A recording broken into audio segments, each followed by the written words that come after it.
नमस्कार दोस्तों, कैसे हो आप। मैं डॉक्टर अंकित सिंह। आज मैं आपके लिए बहुत ही अच्छी जानकारी लेकर आया हूँ। आज हम जानेंगे वूपिंग कफ या कुकुर खांसी के बारे में। वूपिंग कफ या कुकुर खांसी खांसी की एक ऐसी अवस्था है जिसमें पेशेंट को खांसी लगातार आती है और कभी कभी तो ऐसा होता है कि उसे उल्टियाँ भी आ जाती हैं। वूपिंग कफ एक ऐसी बीमारी है जिसमें पेशेंट को कई सारी दिक्कतें होती हैं, जैसे उन्हें लगातार खांसी आती है, श्लेष्मादार बलगम निकलता है।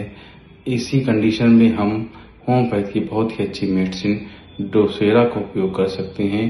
ड्रोसेरा होम्योपैथी की एक बेस्ट मेडिसिन है जो वूपिंग कफ में उपयोग में लाई जाती है। इसे 30 पोटेशियम में 5-5 बूंद सुबह दोपहर शाम लेना है और हम देखेंगे कि बहुत ही जल्द हम इन सिम्टमों से निजात पा लेंगे।